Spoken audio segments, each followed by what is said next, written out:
नमस्कार दोस्तों।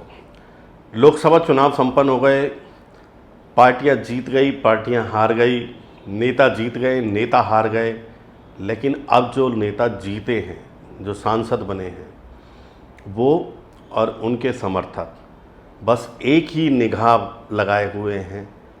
अपना टेलीफोन ज़्यादा देर बिजी नहीं रख रहे हैं, अपने समर्थकों से ज़्यादा लंबी बात नहीं कर रहे हैं और उनके समर्थक चाहते हैं कि हमें पल पल की जानकारी मिल जाए। अब तक दिल्ली से मैसेज क्यों नहीं आया? अब तक दिल्ली से मैसेज क्यों नहीं आया? ये एक सवाल नेताओं के, नए सांसदों के, समर्थकों के बीच चल रहा है। कल सरकार का गठन होना है। प्रधानमंत्री के रूप में नरेंद्र मोदी तीसरी बार शपथ लेंगे।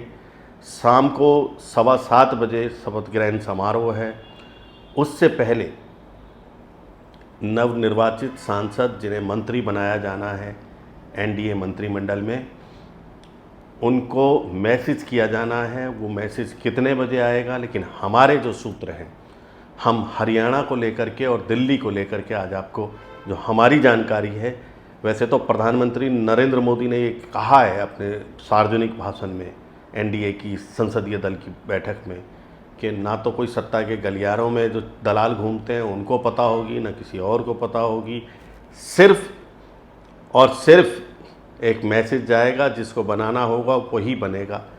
तो इसमें दिल्ली और हरियाणा के किन सांसदों का नंबर आ सकता है, ये हम एक आपको जानकारी देना चाहते हैं।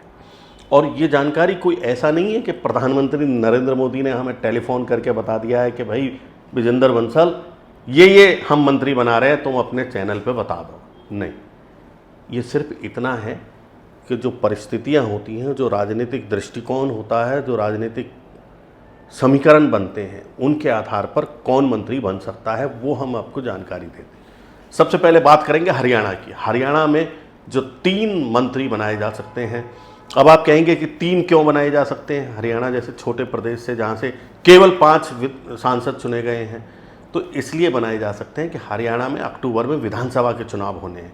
और हरियाणा में जब अक्टूबर में विधानसभा के चुनाव होने हैं, तो यहाँ भारतीय जनता पार्टी के सांसदों को केंद्रीय मंत्रिमंडल में पूर्ण प्रतिनिधित्व देना चाहिए और दिया जा सकता है। 2019 का आप उदाहरण ले सकते हो कि अंबाला के रतनलाल कटारिया बनाए गए थे, फरीदाबाद के कृष्णपाल गुर्जर मंत्री बनाए गए थे और तीसरे राव इंद्रजीत गुड़गांव से बनाए गए थे।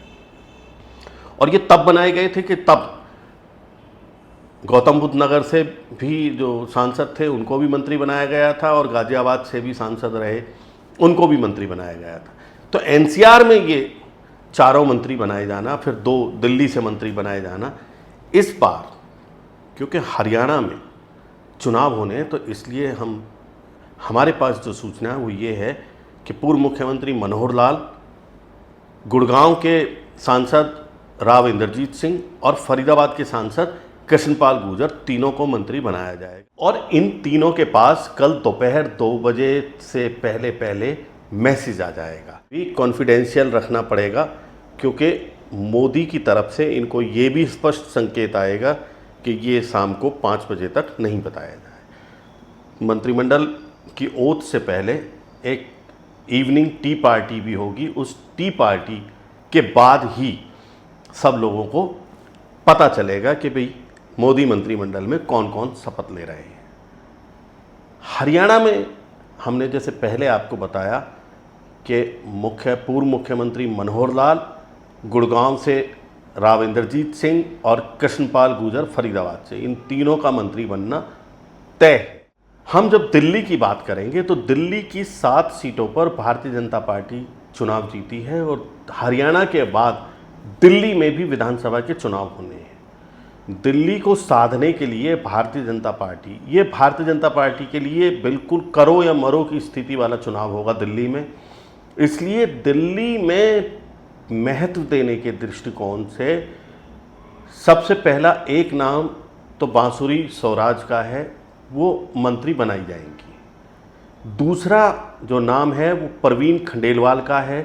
परवीन खंडेलवाल को मंत्री इसलिए बनाया जाएगा चांदनी चौक में कि उन्होंने बहुत एग्रेसिव रूप में केजरीवाल की हर बात का जवाब दिया है और दिल्ली के व्यापारियों में परवीन खंडेलवाल का एक अपना नाम है, एक अपना वजूद है। अब एक बात आती है कि भाई दक्षिणी दिल्ली में जो रामवीर सिंह भदौड़ी हैं, क्या उनको भी मंत्री बनाया जा सकता है? तो जब कृष्णपाल गुर्जर को फरीदाबाद से मंत्री बना दिया जाएगा तो उनका नाम इसलिए नहीं आएगा कि फरीदाबाद और बदरपुर, मेहरौली ये सब बिल्कुल सटे हुए इलाके हैं और कृष्णपाल गुर्जर देश के राष्ट्रीय स्तर के गुर्जर नेता हैं, इसलिए रामवीर भदौड़ी से उनका कद बहुत बड़ा है भारतीय जनता पार्टी में। वो भारतीय जनता पार्टी के कृष्णपाल गुर्जर काडर के भी नेता हैं। रामवीर भदौड़ी दूसरे दल से भारतीय जनता पार्टी में आए हैं, लेकिन इस बार उन्होंने अच्छी परफॉर्मेंस दी है, तो इस वजह से रामवीर भदौड़ी को कहीं और एडजस्ट किया जा सकता है। रामवीर भदौड़ी को दिल्ली में मुख्यमंत्री पद का भी चेहरा बनाया जा सकता है, इसलिए रामवीर भदौड़ी को केंद्र में मंत्री बनाने की संभावनाएं हमें क्षीण नज़र आती हैं। तो 2 दिल्ली से, 3 हरियाणा से, इन मंत्रियों में हमें नहीं लगता कि समीकरणों के हिसाब से इनमें कोई फेरबदल होगा। धन्यवाद।